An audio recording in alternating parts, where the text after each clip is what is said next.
There is a truth that most people overlook the words you speak to yourself never vanish into thin air. They settle down and become commands for destiny. Every word you utter, whether it is only a whisper in thought or a declaration spoken aloud, is received by the subconscious as an instruction. And the subconscious, knowing, no doubt possessing no ability to argue, only knows how to obey.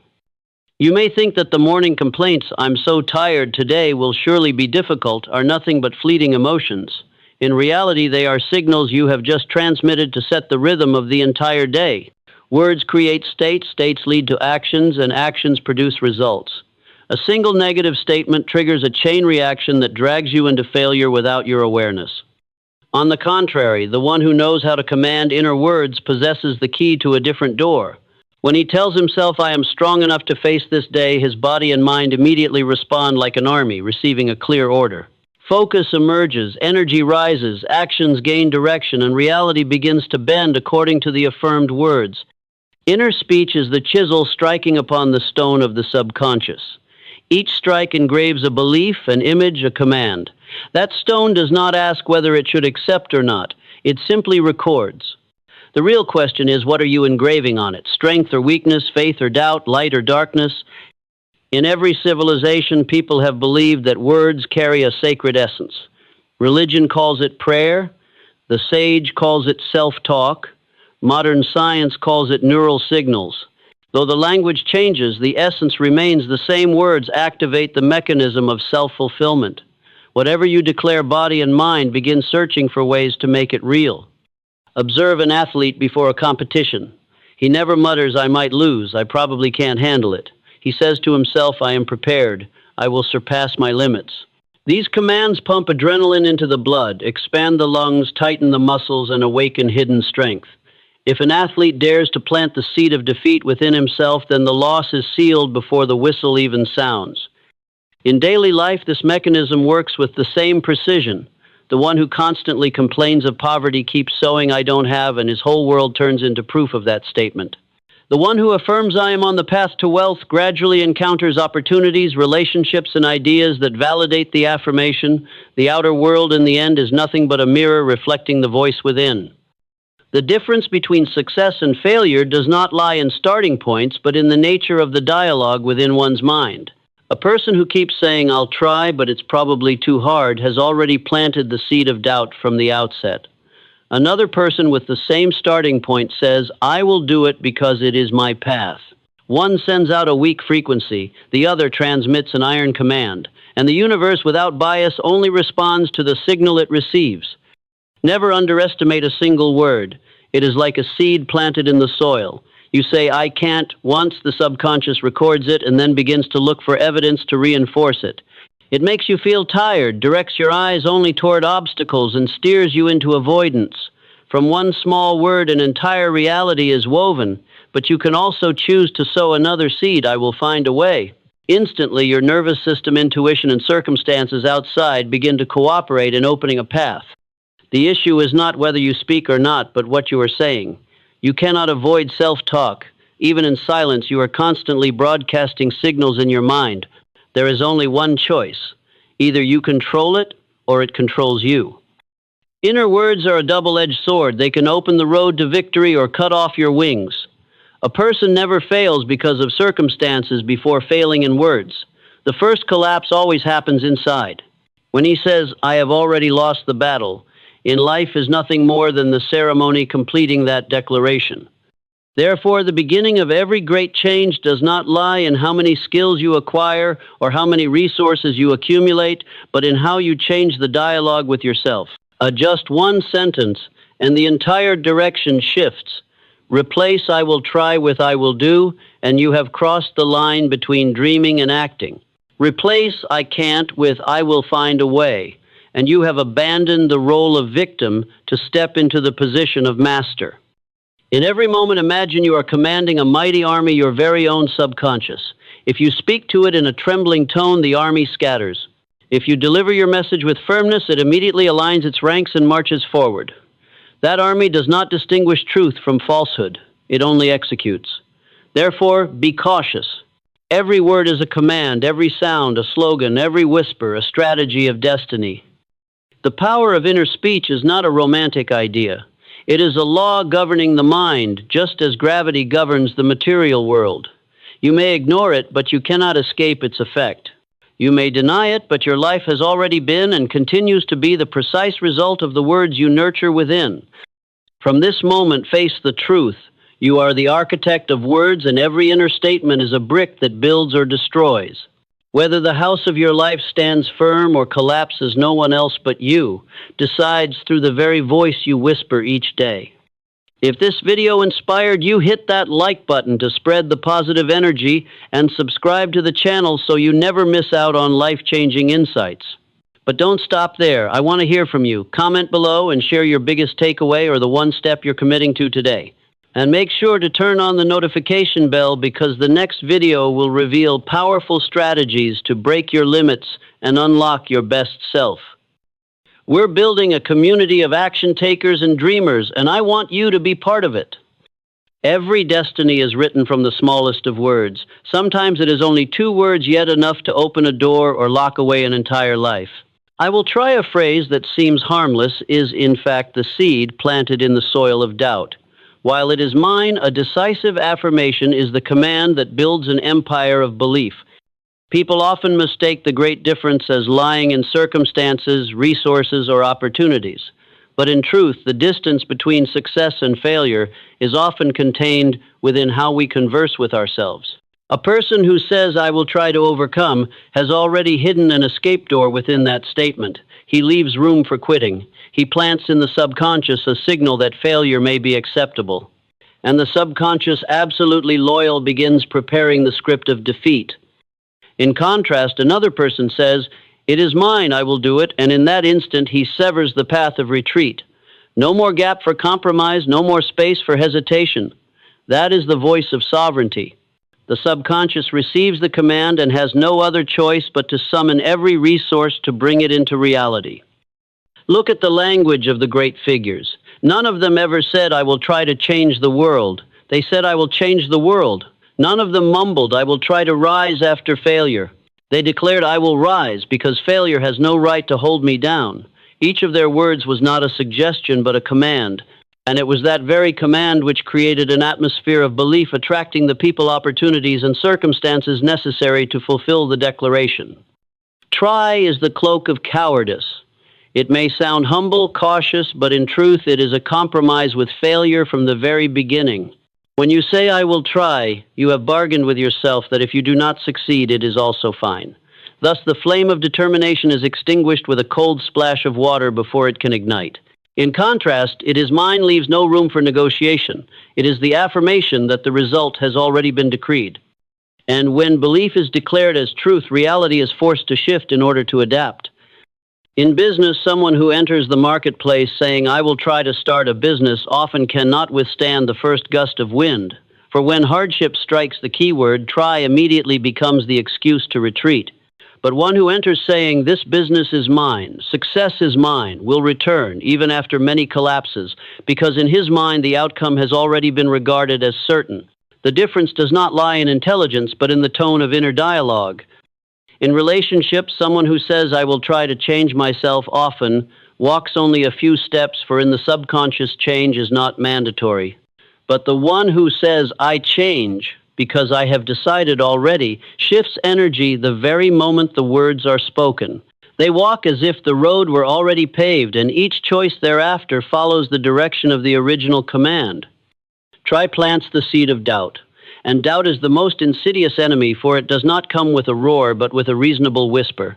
It tells you, trying is fine. If you fail, you will not regret it. It tells you, don't be too confident or you will fall hard. But in truth, it is those whispers that prevent you from ever reaching the summit. Doubt corrodes determination as acid corrodes metal. A single drop is enough to weaken a steel bar. It is mine, on the other hand, plants the seed of certainty. It is not self-delusion, but the way to command the subconscious. When you declare something as though it has already happened, the subconscious does not distinguish between present and future. It immediately behaves as if the result is already there and leads you into the sequence of fitting actions. That is why affirming language has the power to turn not yet into already, to transform future into present. A seed of doubt once planted grows into a tree of hesitation. That tree casts a false shade that makes you comfortable to sit still, but its roots entangle your feet, binding you in mediocrity. By contrast, a seed of certainty grows into a tree of determination. Its roots grip the ground, its trunk rises straight toward the sky, and when storms come, it does not break but grows even stronger. Some may argue, what if I speak with certainty and still cannot achieve it? The answer is clear. The problem is not in the words, but in the commitment behind them. When you dare to affirm, "It is mine," you simultaneously bind yourself to follow the path to prove those words. It is that very pressure that unlocks hidden strength. No one knows how much weight they can bear until they are forced to bear it. Do not confuse illusion with faith. "I will become a billionaire without doing anything" is illusion. But "I will become a billionaire and I am already walking." That path is certainty accompanied by action. One is an empty dream, the other is a decree issued, one that reality cannot ignore. Looking back at history, every figure who carved their name into time carried within their inner speech an unshakable command. Edison did not say, "I will try to invent the light bulb." He declared, "I will make light shine." Mandela did not say, "I will try to win freedom for my people." He affirmed, "We will be free even if it cost me my life." It was precisely that tone of certainty that turned the impossible into reality. The turning point of your life will not come from a random opportunity, but from the moment you change a single word. Replace "I will try" with "I will do," and you shift the very foundation of the mind. Replace maybe with "it is mine," and you change the frequency of your broadcast. And the world, which is nothing but a truthful mirror, will return the image aligned with what you dared to declare. In every decision, ask yourself, what seed am I planting? If it is the seed of trying, stop and change immediately. Plant the seed of certainty so that the tree of faith will grow, rise tall, and bear fruit in the reality you live. Destiny is not a chain of accidents. It is the chain of commands you issue to yourself each day. And from today, there is only one command worthy of echoing in your mind. It is mine. Not a single moment in your life ever takes place in absolute silence. Even when your mouth utters no words, the mind still whispers, still emits invisible signals. You may not notice, but the outer world always responds to those signals. This is because the human mind operates like a broadcasting station that never rests, constantly sending out messages into the universe and simultaneously receiving corresponding responses. Every thought, every word you say to yourself is a frequency. And just as a radio can only tune into the station that matches its wavelength, your life can only align with the frequency you are transmitting. If the mind sends out fear, it will receive situations that intensify that fear. If the mind sends out faith, it will attract opportunities that reinforce confidence. Life shows no bias. It simply reflects back faithfully what you have sent. Observe those who complain constantly. They affirm life is unfair. I always run into trouble. The next day, new situations appear to strengthen that belief, a small difficulty magnified into a tragedy, a repeated failure serving as proof. On the other hand, the person who says, "I will find opportunity in challenges," often discovers a path exactly where others gave up. The difference is not due to luck, but to two broadcasting stations transmitting two opposite signals. The danger lies here. The subconscious cannot distinguish between a joke and the truth, between imagination and reality. Every word, every image it receives as a command. When you repeatedly broadcast a weak frequency, the subconscious accepts it as law and gradually adjusts behavior to fit that law. It makes you hesitate, choose the safe route, miss opportunities, and in the end confirm the very fear you once carried. Conversely, when you transmit the frequency of strength, the subconscious accepts it and seeks to turn it into reality. You tell yourself, "I can learn faster, I can push beyond limits," and the subconscious immediately mobilizes memory, focus, and creativity to support you. The outer world begins to present people, circumstances, and opportunities aligned with that signal. You may think it coincidence, but in truth, it is the resonance of the frequency you are transmitting. An entrepreneur who fails 5 times, yet each time tells himself, "I can still begin again, I will find a way," is maintaining the frequency of persistence. That very frequency pulls him from the rubble and places before him a 6th, a 7th opportunity. Meanwhile, the one who stumbles once and sighs, "I was never meant for business," has already switched off his broadcasting station, and the universe sends no further opportunities. This explains why two people with the same starting point, the same circumstances, arrive at entirely different destinies. One continually sends out the frequency of failure, the other transmits the frequency of victory. And like two magnets with opposite poles, they attract two opposite lives. Imagine the mind as a giant broadcasting tower in the middle of a city. It never switches off. The only question is, what program are you airing? Is it a news feed filled with fear, complaints, and limits, or is it a song brimming with aspiration, faith, and strength? Whatever program is broadcast, the city around will hear it and reflect it back into your life. Some console themselves by saying, "I'm just thinking for fun, it doesn't matter." That is where the mistake lies. Every thought, no matter how fleeting, is recorded. The subconscious is like a tape recorder, missing no sound. It stores it, repeats, it turns into habit, then habit becomes character, and character determines destiny. A feeble thought repeated many times becomes the dominant signal, and the world will respond precisely to that signal. The wonderful truth is that you can completely choose the frequency you want to transmit. By controlling self-talk, you adjust the antenna of the mind. When you affirm, "I am on a journey of growth, I am strong enough to overcome challenges," the signal you emit is already different. And instantly, you begin to attract corresponding circumstances. A simple affirmation repeated with strong emotion gradually rewrites the entire script of your life. Ask yourself each morning when you wake up, what are you broadcasting? If the signal is, "I am tired, I am powerless, I cannot change," then your whole day will revolve around exhaustion and helplessness. But if the signal is, "I am full of energy today, I take another step forward," you will see your body, mind, and even the surrounding circumstances begin to align with that belief. No one can avoid broadcasting. Outward silence only conceals the inner noise, and it is precisely that noise that decides the frequency you are sending. The important matter is not whether you are broadcasting, but what you are broadcasting. Every moment is a news bulletin sent into the universe. If that bulletin is flooded with doubt, the world returns more reasons to doubt. If that bulletin is filled with faith, the world supplies more data to reinforce faith. There are people who spend their whole lives resenting that destiny never smiles on them. But the truth is they are operating a faulty broadcasting station. Day after day, they transmit the frequency of failure, then wonder why victory never arrives. If you want a different future, the first step is to change the broadcast. The mind is a continuous broadcasting station. You cannot turn it off, but you can change the channel. And once the channel is changed, the entire life changes. This is not a vague philosophy, but a mechanism proven throughout the history of every great individual. They all began by transmitting a powerful signal in their minds, forcing the world around them to bend accordingly. If you are searching for the starting point of transformation, it is here in the moment you choose to change your inner language, shift your broadcasting frequency, and send out a new message. From that very second, everything you attract will be different.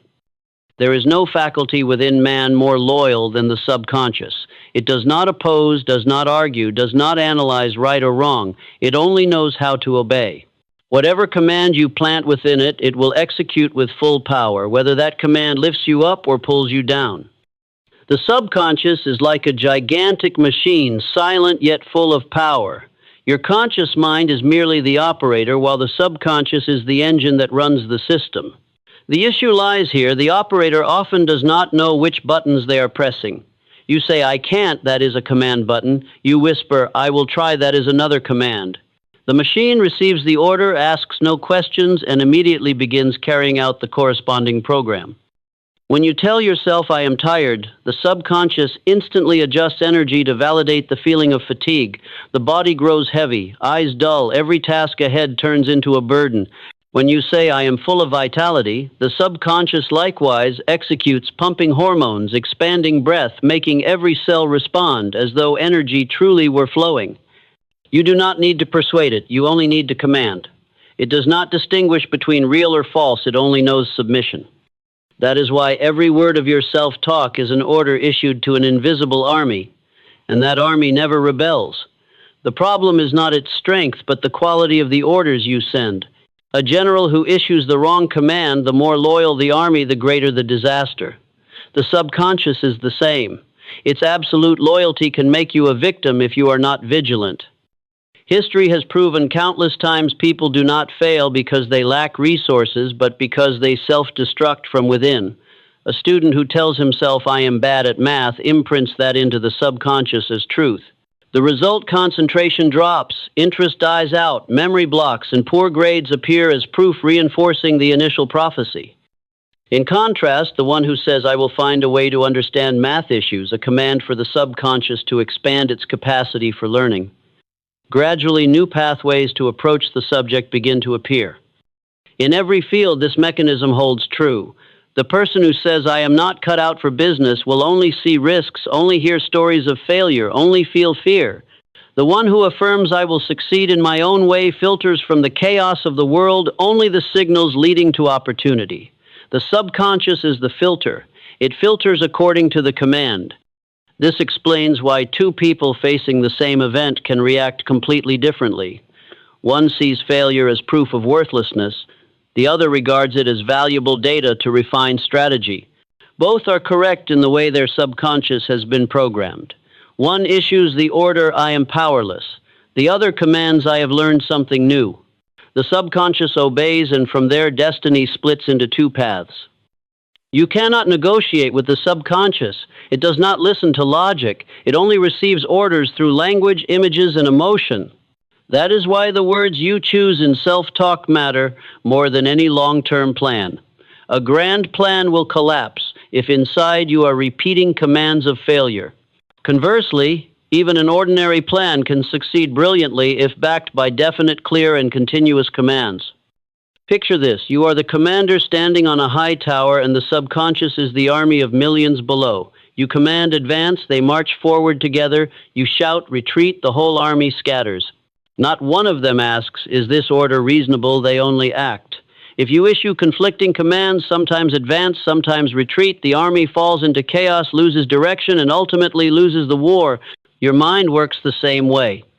One day affirming, the next day denying. The result is endless inner conflict. This is why Napoleon Hill once said, "No one can win if the subconscious is allowed to go astray." To control life, you must first control the orders sent into the subconscious. And the only way to do that is to speak with certainty, with the commanding tone of a leader, no hesitation, no ambiguity. The subconscious has perfect memory. It forgets no command. A sentence you spoke 10 years ago may still lie within it, continuing to shape present behavior. Have you ever heard someone say, "I've been shy since I was a child"? In truth, that is not innate personality, but an order injected into the subconscious repeatedly over years. It has carved in as grooves on stone, and by adulthood the person believes they were born that way. But if they change the command telling themselves, "I dare to express myself," and repeat it with strong emotion, the subconscious will also accept and gradually create a new person. This power is a double-edged sword. It can liberate or it can bind. The ignorant let complaints, fears, and pessimism slip in day after day, unintentionally turning the subconscious into a self-destructive machine. The wise guard every word, carefully allowing in only commands that nurture strength, thus transforming the subconscious into a loyal ally. When you know the subconscious obeys absolutely, you will cease to take lightly every word of self-talk. A phrase like "I can't" is no longer a casual remark, but a dangerous order. A phrase like "I will do," it is not just self-encouragement, but the ignition order for a colossal machine. The conscious mind only has power when it knows how to use the right words to program the subconscious. From there, your destiny begins to shift. Remember this: no one else has the right to command your subconscious but you. Do not hand that right to fear, to public opinion, to people who plant doubt in your mind. If you let them implant commands, the machine will still run, but it will run against you. Take back the role of commander. Choose your words as carefully as though you were writing the laws of your life, for the subconscious will turn them into laws that cannot be broken. Every great achievement begins with a command issued and obeyed by the subconscious. The question is, what commands are you issuing? If the answer is vague, conflicting, weak commands, then the results will be vague, conflicting, and weak. But if they are definite, clear, and steady, the results will take the same form. The subconscious chooses no side.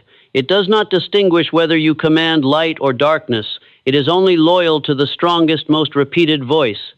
And it is that absolute loyalty which decides either you become a victim of careless words or you become the commander who builds a destiny firm as stone. Words by themselves are not strong enough. An affirmation, if spoken with an empty tone, will simply dissolve into the air. But when words are forged with emotion, they immediately become commands, powerful enough to move the subconscious, stir all the energy within a person, and ultimately bend reality itself. Emotion is the fuel that sets words aflame. It is like fire beneath a pot of water. Without fire, the water remains cold forever. Words without emotion are only sounds, but words lit with faith, passion, and determination become the driving force for action. Observe someone saying, "I will succeed." If those words are spoken carelessly with wandering eyes and a trembling voice, the subconscious registers them only as a faint echo. It does not believe and therefore it does not act.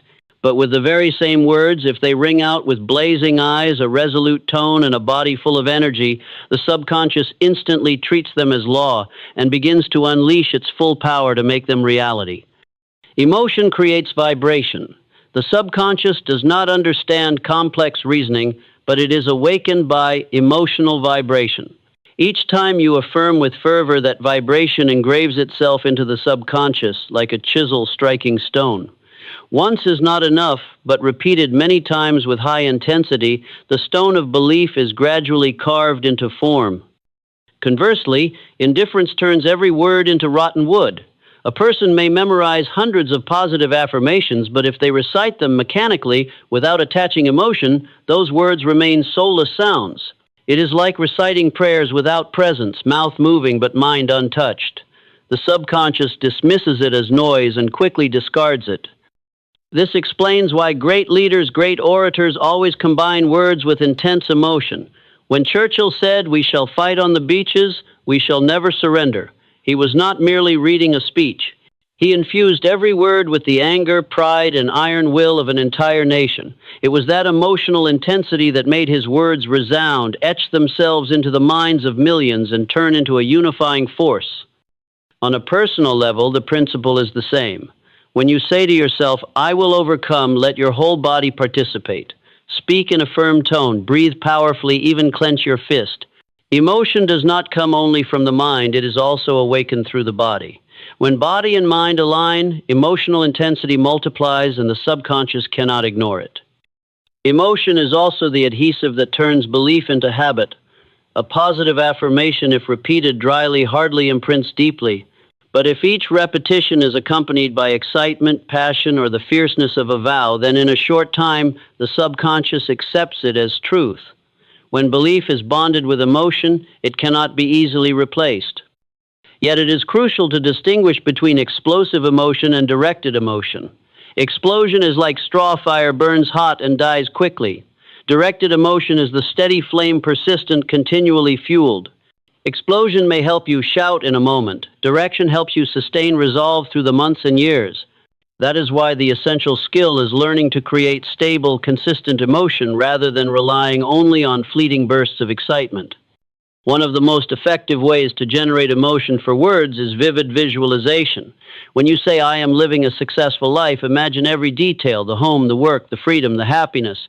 The more specific the image, the stronger the emotion. The subconscious does not distinguish between reality and vivid imagination. It only reacts to the intensity of the emotion you generate.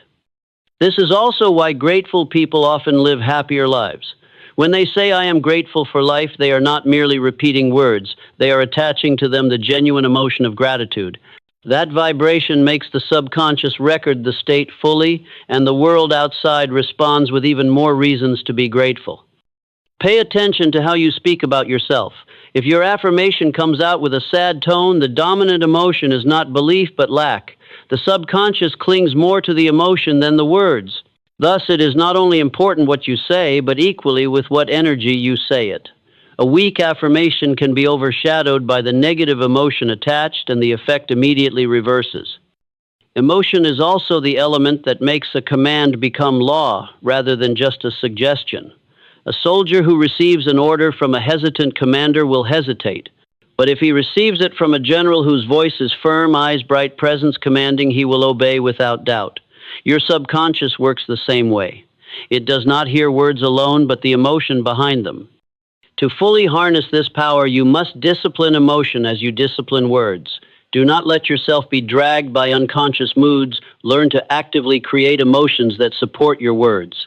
Music, movement, visualization, breathing, all can serve as tools for fueling up. Treat it like filling the tank before a journey. Words need emotion to travel far. Success has never come from empty words. It comes from words ignited with powerful emotion, repeated until they become unshakable belief. And from that belief, steady action arises, turning results from vague possibility into concrete reality. The subconscious obeys words, but it only truly submits to words charged with the heat of emotion. That is why you cannot recite affirmations like a machine. You must live inside each word, vibrate with each sentence, so the subconscious understands this is no game but an absolute command. Emotion is fuel. Without it, words are cold stones. With it, words become fire bullets that pierce through every barrier. And in the very moment you learn to pour emotion into every word, you transform the subconscious into an unstoppable engine pulling your entire life toward the dream you crave. A single strike of the hammer cannot shatter the stone, but 100 strikes, 1,000 strikes will eventually create a crack. The human subconscious works the same way. It does not change from one fleeting affirmation, but it cannot resist the force of repetition. Every deep-rooted belief within you, whether positive or negative, is formed from a chain of repetition. A child who constantly hears, "You're so clumsy," will grow up carrying the belief that they are incompetent. Another child who each day hears, "You can do it," will naturally develop the courage to take on challenges. It is not one instance of hearing that creates the difference, but hundreds, thousands of times. Repetition is the hand engraving words into the stone of the subconscious. Adults are not exempt from this law. If every morning you whisper, "Today I'm so tired," then one day the subconscious accepts tiredness as the default state. You will feel your body sluggish, your energy drained, as though reality is merely following the script you've already written. But if each morning you affirm, "I am full of vitality, I move forward gradually," the subconscious will treat that as law, and your entire nervous system, emotions, and actions will fall into alignment. Repetition can be compared to drops of water falling continuously onto a rock. At first, the rock does not change, but over time, the drops carve out a hollow. The words you sow into the subconscious are the same. One instance of positive speech may show no effect, but hundreds, thousands of times they carve channels of belief, and once belief is engraved, actions, habits, and results all follow. This is why successful people all have the habit of repeating daily affirmations. They know the mind must be programmed continuously. A song you want to remember, you must hear again and again. A skill you want to master, you must practice endlessly. And a belief you want to solidify must be planted consistently until it becomes an inseparable part of your identity. Many people fail not because they lack determination in a moment, but because they do not persist in repetition. They affirm powerfully today, but tomorrow they complain. The subconscious is pulled in two directions, and in the end it records the signal repeated more often. If complaints dominate, then even the most passionate declaration becomes meaningless. The law here is harsh. The subconscious listens only to the most persistent voice. Some consider repetition boring, even useless. But they forget that the very essence of human nature is built on repetition. You cannot build muscle after one workout. You cannot master a language after one lesson.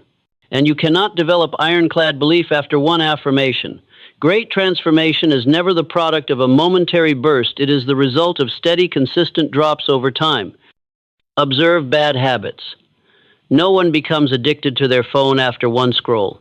But repeating the behavior day after day, the brain engraves it into a pattern, and by the time you realize, you've become a prisoner of the very habit you built. If repetition can bind you with chains, it can also set you free if you know how to reprogram. An entrepreneur may fail 10 times, but if each time he repeats in his mind, "I learn, I move forward," then a solid belief is carved deep within. From that, the 11th attempt becomes the breakthrough. An artist may be rejected hundreds of times, but if every day she tells herself, "I was born to create, I will not stop," then at some point the subconscious transforms persistence into unstoppable strength, and the final opportunity will appear. Repetition also has a special impact on emotion. An affirmation spoken once may only brush lightly against emotion, but when repeated, intensity increases like sound echoing in a cave. Each echo grows stronger until it reverberates through the whole body. When you repeat, "I am strong enough" every morning, over time you not only speak it, you believe it, you feel it, you live it. And from that moment, reality is forced to change to match the new belief.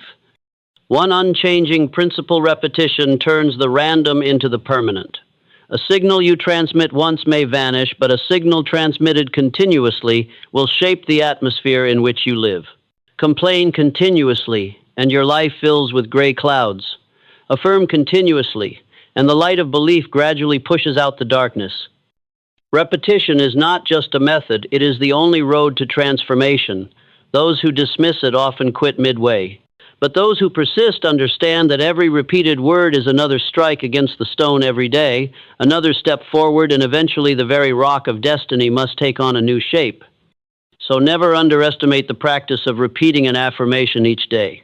Do not think, "What difference does it make to keep saying the same words?" The difference lies in persistence itself. On the first day, you say it casually. On the 10th day, you begin to feel it. On the 100th day, you live it. And from the moment belief becomes identity, reality has no choice, it must comply. The subconscious never argues, it only counts repetitions. Whoever speaks the most, whoever repeats with the most persistence wins. If negative voices are repeated more often, they seize control. But if the voice of strength rings out continuously, it gradually overpowers and silences the others until it becomes the absolute command. Repetition is the simplest yet most effective weapon you hold in your hands. It demands no innate talent, no favorable conditions, only the discipline to sustain it. And when you sustain it long enough, you will witness the miracle from words to belief, from belief to action, from action to destiny. Let every day you live be a cycle of powerful commands. Let the subconscious hear the same affirming song until it accepts it as the only melody. And when repetition reaches the saturation point, when belief has hardened into steel, no force will be strong enough to break the path you have chosen. Every dynasty needs a protective wall for enemies, come not only from outside, but also through the cracks left open within. The life of the spirit is the same. Your most dangerous enemy is not in the external world, but in the weak words that escape your lips. A complaint, a surrender, a can't may seem harmless, but in truth they are the very holes that destroy the fortress of belief. Weak words are like rust on steel. They do not break it immediately, but day after day they corrode until inner strength turns to ashes. You do not need a powerful enemy to fail. You only need the habit of releasing words that betray yourself. "I can't, I don't know, maybe someday I will try." Each one is a rope. Repeat them enough and they tighten until no room remains to struggle. The tongue, if undisciplined, becomes a silent traitor, signing your defeat even before you step onto the battlefield. In daily life, we easily let words slip without control, confront a small difficulty and immediately sigh. "Too hard, I probably can't do it." Face a new challenge and quickly excuse, "I'm just not suited for this." These words sound like natural reactions, but the subconscious cannot tell the difference. It takes them as commands. And thus, with an undisciplined tongue, you unknowingly order yourself to stop, to surrender, or to shrink back into the shadows. By contrast, those who know how to discipline the tongue, who weigh every word, see their lives follow a different trajectory. They do not let weak phrases fall from their lips. Instead of "too hard," they say, "This is the challenge that will make me grow." Instead of "I can't," they affirm, "I will find a way." Each word not only shifts their immediate state of mind, but also becomes the command that sets the subconscious in motion toward the right direction. The ancients said, "Disaster comes from the mouth." Few realize that not only disaster, but also happiness, wealth, and strength all begin from the mouth. You can build or destroy a future by the words you repeat each day. A leader never allows himself to utter negative words before his army because he knows one wavering sentence can shake the entire force. You are the same before your own army of the subconscious. You must speak with the tone of a commander, not of a beggar. Disciplining the tongue does not mean absolute silence, but eliminating the words that spread weakness. You cannot control circumstances, but you can always control the words leaving your lips. And if you can control that, you have already secured the gate that protects the inner fortress. Many people allow themselves to vent emotions through negative words, excusing it as temporary release. But what they fail to see is that every vent is another command recorded by the subconscious. There is no such thing as just joking to the subconscious. It does not understand irony or metaphor. It only records the raw message. A person who constantly mocks himself, saying, "I really am useless," will gradually behave like someone useless because the subconscious has accepted it as law. To change reality, you must first discipline language.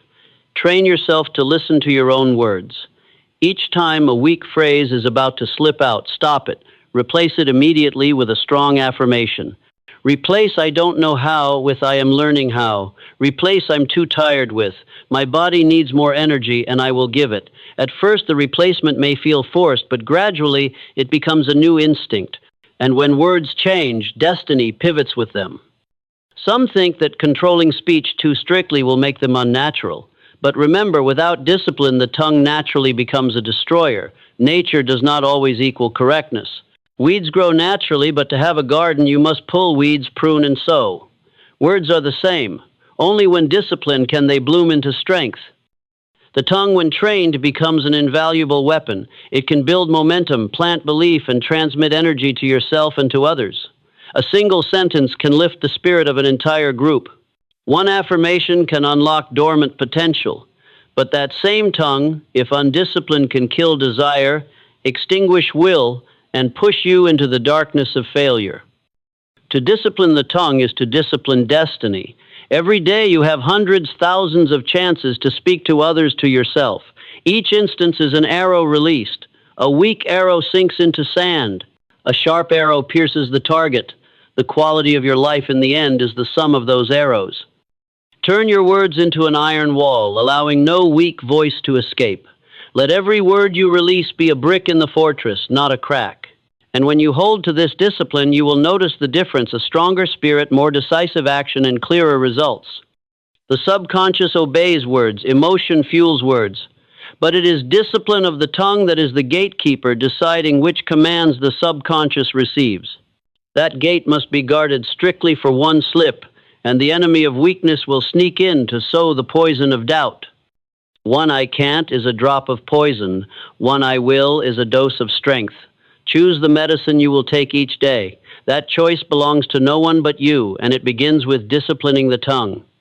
In every attempt at change, people often become absorbed in focusing on actions, habits, or environment. But there is a deeper layer that determines everything: identity. You cannot sustain a behavior that contradicts the image you believe about yourself. Actions may differ for a few days, habits may be forced for a few weeks, but if deep down you still define yourself by the old identity, sooner or later everything will return to its starting point. Identity is not a coat you put on, but the skin that clings to you. It shapes thought, directs emotion, commands action. A person who identifies as "I am weak" may force himself to exercise, to study, to work hard for a time, but because the inner identity denies that effort, eventually he will give up and revert to the image he has believed. Meanwhile, the one who affirms "I am a warrior" will act like a warrior even before possessing full strength. And it is precisely the repetition of those actions that gradually solidifies identity, turning it into reality. Here lies the final secret. You do not act according to desire, you act according to identity. Desires can change, but identity is rooted deep within the subconscious. You may desire wealth, but if at heart you still believe you are poor, you will unconsciously reject every opportunity. You may want health, but if you label yourself "I am frail," you will find every excuse to skip exercise to preserve that image. Reality does not reflect dreams, it reflects identity. So how do you change? Through words that affirm a new identity, repeated until they engrave themselves deeply. Not "someday I will succeed," but "I am success."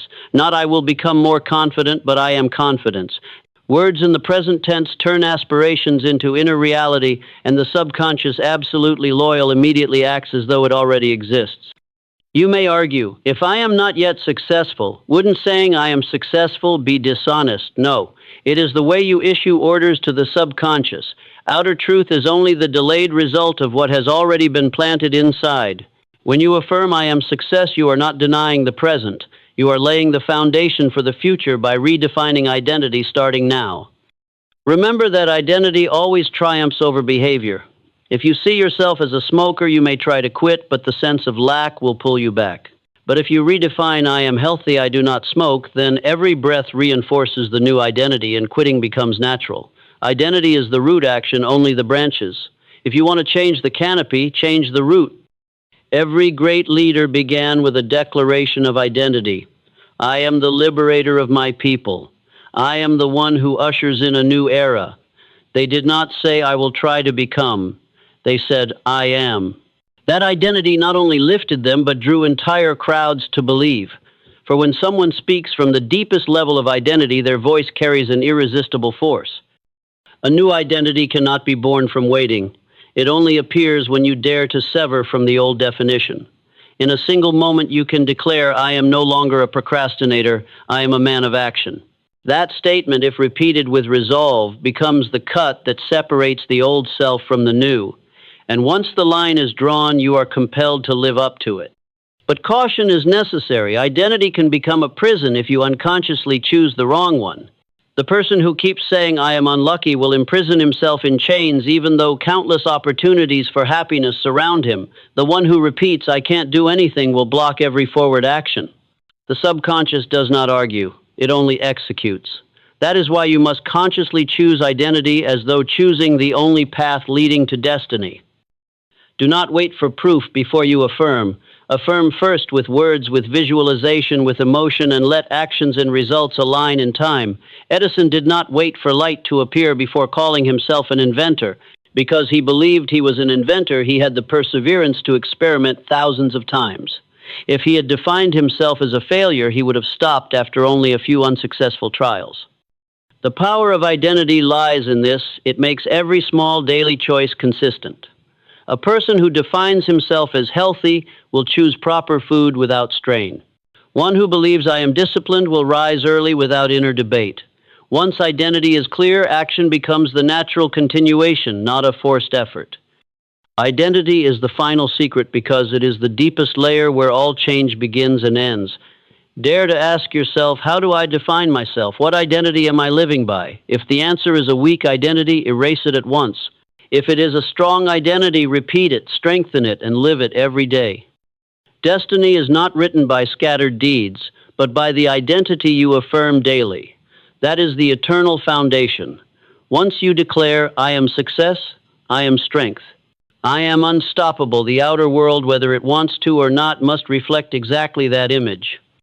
Identity, the final secret, is the key that allows you not only to dream of change, but to become the change itself. And from the moment you choose a new identity, you grant yourself the power to reshape your entire destiny. Hope is a flickering candle in the wind. It may bring a bit of light in the darkness, but with only the faintest breeze, the flame is extinguished. Burning desire, however, is a blaze that nothing can put out, swallowing adversity and illuminating the entire sky. Success has never belonged to those who merely hope. It only comes to those who let desire turn into a need that cannot be replaced. Hope whispers, I wish for good things to come, but burning desire roars, this must become reality. Hope ties the future to chance, while burning desire treats the result as inevitability. Hope is easily shaken when facing difficulty, but desire grows stronger the more obstacles arise. It is precisely this difference that creates the gap between those who live merely to get by and those who achieve greatness. A person who only hopes for success will stop the moment the path looks thorny. He thinks, maybe I'm not suited for this, maybe fate has not given it to me. Meanwhile, the one with burning desire does not ask maybe. He tells himself, success is inevitable. I will overcome or I will die on this path. That determination turns every failure into fuel, every difficulty into a stepping stone. Burning desire is what has driven seemingly ordinary people far beyond every limit. Edison failed thousands of times, yet he never merely hoped to discover light. He was driven by a burning conviction that there must be a way and that he would find it. That desire lifted him after every failure until at last the entire world was illuminated. If you look closely, you will see the difference in daily attitude. The one who only hopes often dreams in the dark, but by morning returns to old habits. The one with burning desire refuses to stand still. Each morning they rise with the question, what step will I take today to shorten the distance to my goal? Hope leaves everything to fate. Desire forces fate to move aside. Hope easily permits you to procrastinate. You say, someday I will change. But someday never arrives because you have chained yourself to a distant vision. Burning desire is different. It transforms longing into a survival need like breath, like water. You cannot postpone breathing until tomorrow. Likewise, burning desire turns the dream into a mission that must be acted on immediately. The core truth is this: burning desire allows no retreat. It burns the bridges behind you, leaving only the path forward. The hopeful keep a way out. If they fail, they console themselves that at least they wished. The ones with burning desire do not allow failure as an option. For them, success is no longer a choice, it is a duty. Yet burning desire does not appear by itself. It is nurtured through vivid visualization, through affirming words, and through powerful emotion. When you repeat your goal with unshakable belief, the image grows alive in your mind and gradually desire turns into flame. No longer I want, but I must have. It must be understood that burning desire is not the same as impatience. The impatient demand results instantly, and when they do not arrive, they lose heart. The one with burning desire, however, is endlessly patient because the fire within will not permit stopping. One is a torch that flares up and dies.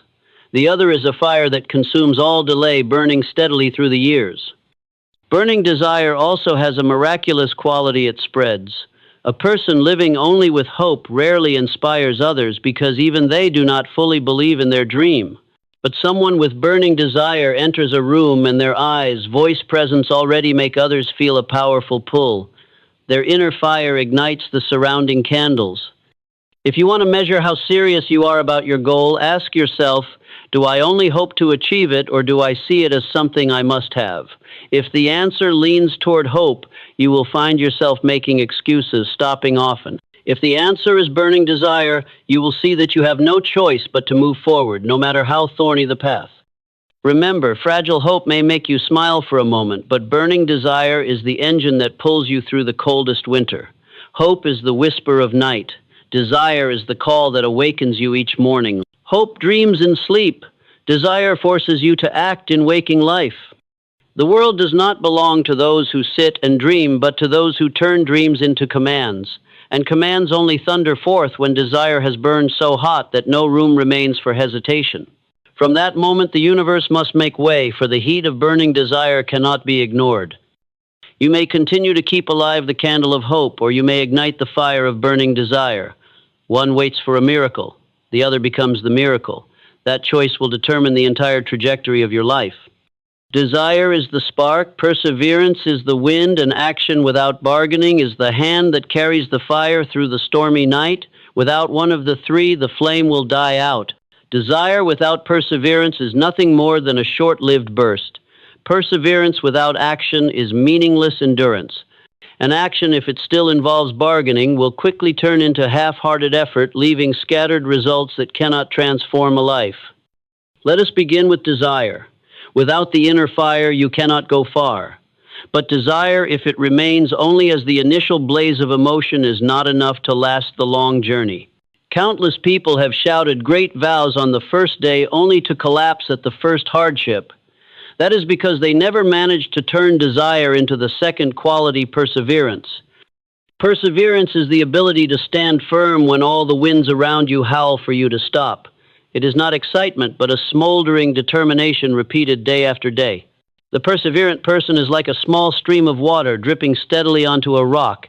It may not show cracks today, but in time the years will reveal its unshakable power. Perseverance is the bridge that transforms the fire of desire into real results. However, there is one point often forgotten: action without bargaining. Many think that strong desire and persistent endurance are enough. But if every step is accompanied by bargaining with oneself, I will try, as long as it's not too tiring, as long as it's not too difficult, as long as I still feel motivated, then all power will be diminished. Bargaining is the knife that slices a dream into fragments until it becomes meaningless. The person who acts without bargaining does not ask, will it be easy? They only ask, what must I do next? They do not seek absolute convenience. They focus solely on the necessary step. For them, desire is no longer a distant wish, but a command that cannot be postponed. When desire has become a command, action becomes a duty, and duty does not bargain. Look at the timeless examples. A soldier on the battlefield does not bargain with bullets and bombs. He simply moves forward because the command is clear. The inventor does not bargain with thousands of failures, for to him finding the solution is not optional, it is inevitable. The true entrepreneur does not bargain with the harshness of the market. He throws himself in, tries, fails, learns, and starts again until he discovers the way. Bargaining comes from the instinct to hold on to a piece of safety. It is like rowing a boat while still tying it to the dock, keeping a rope just in case of stormy waves. But that rope is the very reason the boat never sails into the open sea. The one who acts without bargaining is the one who has burned the bridge, cut the rope, and left themselves with only one option: move forward. This does not mean blind recklessness. Action without bargaining is not jumping into an abyss without thought. It is the decisiveness of commitment. Once the path is chosen, there is no turning back because of difficulty. You can still change strategy, but the goal remains unshaken. You can still adjust the way you walk, but the steps never stop. Desire creates the fire. Perseverance keeps the fire, and action without bargaining carries the fire to the destination. These three elements form an inseparable chain. Those who have only desire are impulsive but quick to give up. Those with both desire and perseverance but who still bargain will only move halfway, never reaching the summit. Only when all three converge does one become truly unstoppable. The question to ask yourself is, how am I acting? Am I still bargaining with myself? Each time you say, "I will do it," but you are adding conditions to your dream. The more conditions the dream has, the weaker it becomes. Only when you declare, "I will do it no matter what," does the dream turn into a flame that nothing can extinguish. Remember, life will never offer perfect conditions. There will always be fatigue, always lack, always doubt. If you wait until everything aligns, you will wait forever. Action without bargaining is the acceptance that difficulty is a companion and you move forward regardless. That is the true proof of strength. Desire, perseverance, action without bargaining. This is not just a formula. It is the only path to transform dreams into reality. Whoever masters this chain will escape the vicious circle of dreamers and step into the ranks of those who shape destiny. And once you have walked this path, you will no longer ask, "Can I succeed?" You will only ask, "How and when will I succeed?" That is the difference between the one dragged along by circumstances and the one who forces circumstances to yield. Nothing destroys a dream faster than doubt. Failure at least leaves behind a lesson, but doubt kills the journey before it even begins. It is like a slow dripping poison seeping into every vein of thought, paralyzing willpower, turning even the strongest into the powerless. Doubt does not arrive with a roar. It sneaks in with a whisper. Are you really good enough? What if you fail? Is it even worth the effort? These questions may sound reasonable at first, but behind the mask of caution lies fear in disguise. The moment you listen, the poison begins to spread, weakening the fire of desire that once burned so brightly. You must understand, the subconscious does not analyze, does not debate. It only accepts the strongest command. If desire is repeated, but alongside it there is the voice of doubt, the subconscious receives mixed signals. The result, half-hearted action, half-hearted results, a half-lived life. The dream never reaches its destination because you have given it two contradictory orders. An ounce of doubt can topple a ton of faith. You may spend months nurturing desire, but just a single moment of self-denial can shake everything. Such is the destructive power of doubt. It doesn't need much. A single crack in the fortress wall is enough for the enemy to pour in. What is even more dangerous is that doubt often wears the disguise of reason. It doesn't say outright, "You can't do it."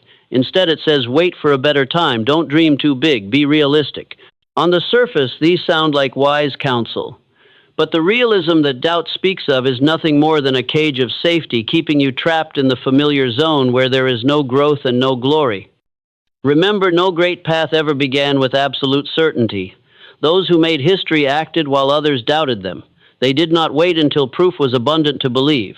They believed first, and proof came afterward. If they had allowed doubt to win the world today, would have no light bulbs, no airplanes, no internet. A person who carries burning desire but lets doubt creep in is like one holding a shining sword while allowing rust to eat away at it. The weapon is still there, but it has lost its sharpness.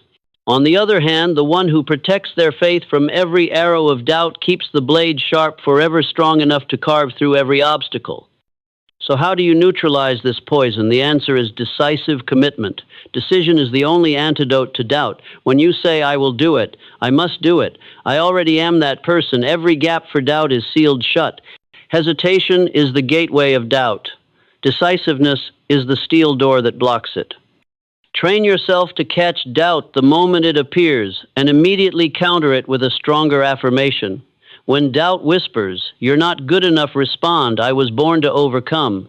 When it says, "Failure will shame you," declare, "Every failure is a stepping stone." Doubt cannot survive in an environment surrounded by unwavering affirmations. Here is a truth you must engrave in your mind. No one in this world is ever ready before they begin. If you wait until there is no doubt to act, you will wait forever.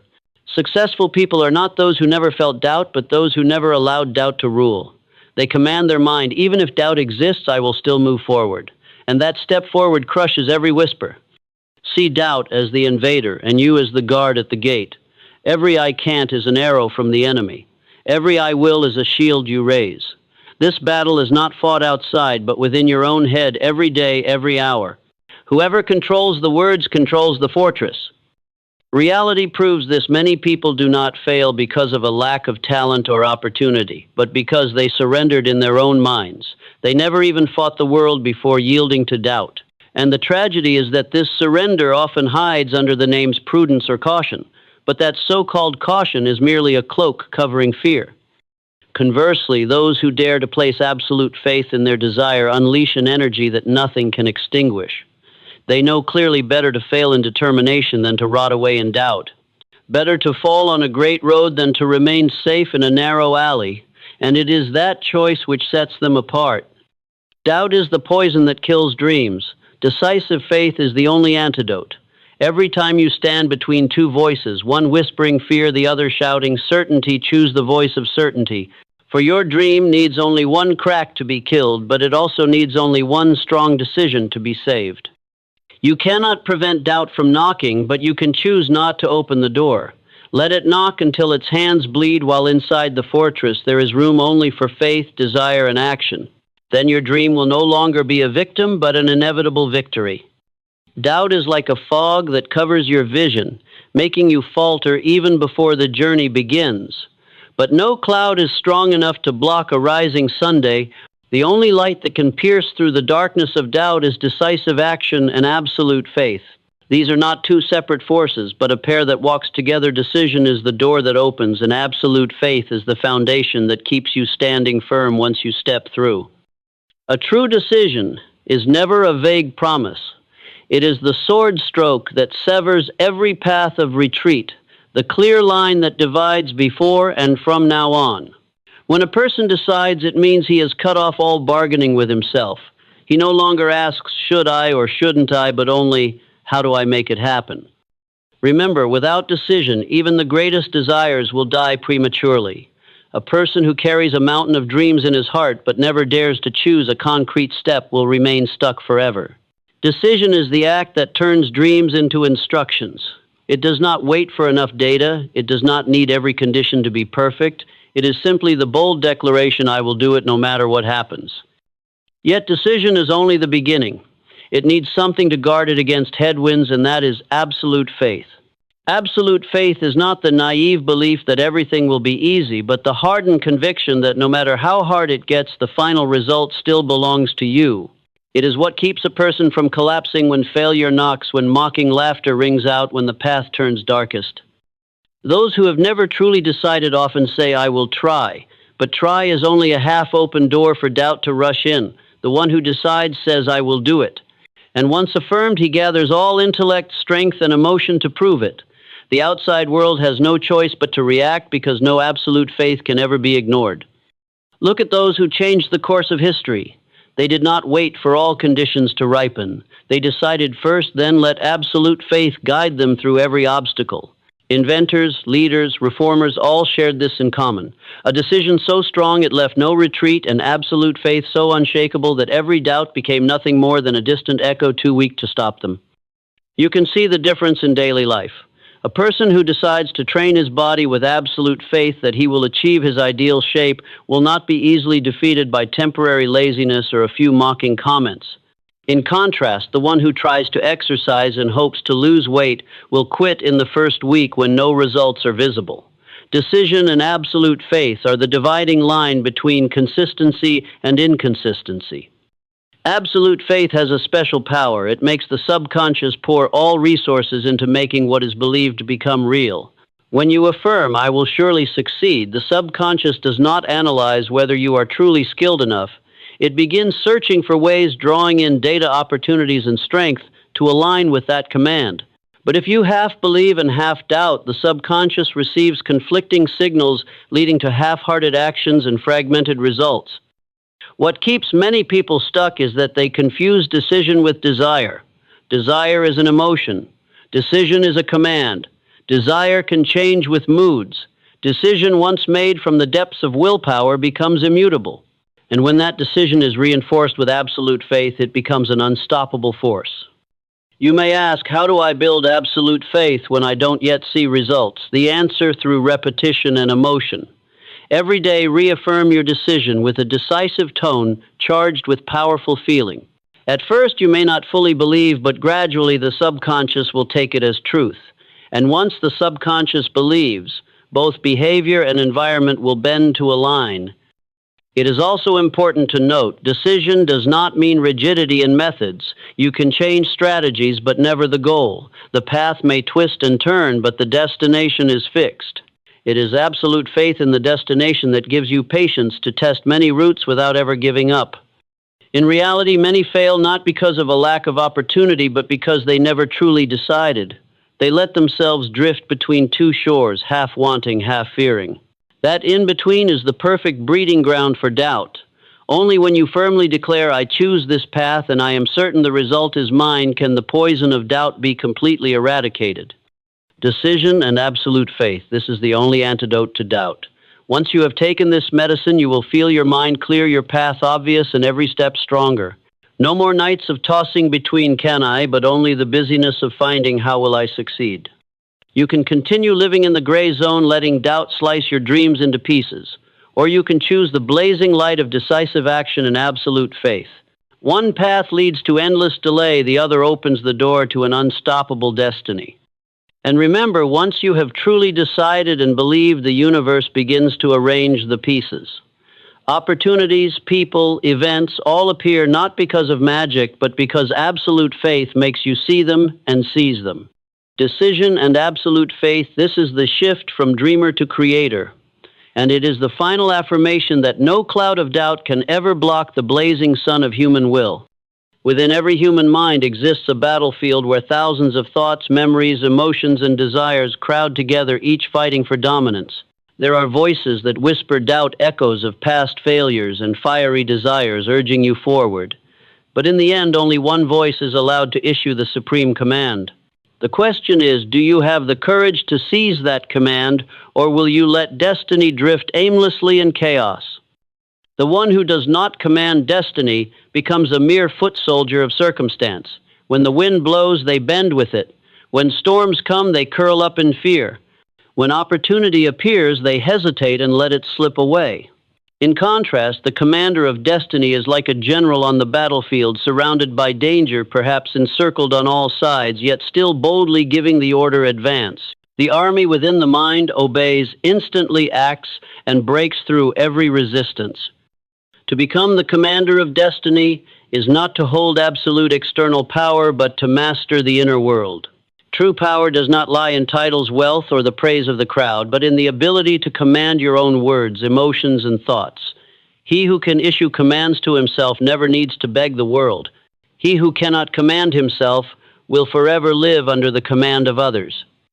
A general never gives orders with a trembling voice. His commands must be clear, decisive, leaving no room for doubt. Likewise, the words you speak to yourself each day must resound like decrees. Not "I will try, but I will do." Not "I hope for success, but I am success." Each command, when issued with unshakable belief, makes the subconscious act like a loyal army, opening paths that once seemed non-existent. The commander of destiny also understands that the battlefield is never peaceful. Arrows of doubt will be shot, whispers of weakness will knock at the gate, but instead of trembling, he stops them at the fortress walls, refusing to let a single weak word slip through. He guards the tongue, trains the emotions, repeats affirmations, nourishes desire. This is a strategy of both defense and offense, transforming the mind into a fortress that cannot be breached. Another defining trait of the commander of destiny is that he does not bargain with himself. Once a command is issued, he does not add conditions like as long as it's not tiring, as long as it's easy. The command has been given and it must be carried out to the end. Such decisiveness eliminates every gap for doubt to creep in, and because of this, each step he takes, no matter how small, carries an unstoppable weight. The call to arms is not meant to be shouted in moments of excitement, but to serve as a daily reminder you are your own general. Envision this clearly in every circumstance. You are no longer the passive one waiting for fate. You are the figure standing in the battlefield, gripping the sword of words, commanding the army of your subconscious to march forward. Once that image is engraved deeply, hesitation will no longer have a place. Never forget, history does not record those who let circumstance drag them along. History remembers those who stood tall and declared, "I will walk this path." Great individuals were not the lucky ones. They were the ones who mastered themselves, who dared to issue commands to their own lives, who dared to turn every word into instruction, and who persevered until reality surrendered. You can choose to let the weak voice remain the commander. If so, your life will be a disorganized army moving in chaos and ending in defeat. But you can also choose to become the true general, the one brave enough to seize command, the one who dares to declare to himself and the world, "I am the architect of my destiny." This is not only a choice, but a responsibility. For if you do not command, who will command for you? If you do not give the orders, another voice will. If you do not stand, your dream will be buried. Only in the moment you dare to rally yourself does life truly begin to move in the direction you choose. The final call to arms is this: seize command. Become the commander of your destiny. Do not let circumstances decide who you are. Let yourself decide how circumstances must bow. When you live with this spirit, everything outside, whether difficulty, challenge, or opposition, becomes nothing more than pieces on the board forced to move according to the strategy you have already set. And once you have become the commander of destiny, you will no longer walk in the shadow of fragile hope, but in the light of burning desire. You will no longer stop because of doubt, but march forward with absolute faith. You will no longer act half-heartedly, but live fully in alignment with your own commands. From that moment, destiny is no longer a sentence imposed upon you, but a symphony you compose. And you are the conductor leading the entire orchestra of thoughts, emotions, and actions into the grand symphony called your life.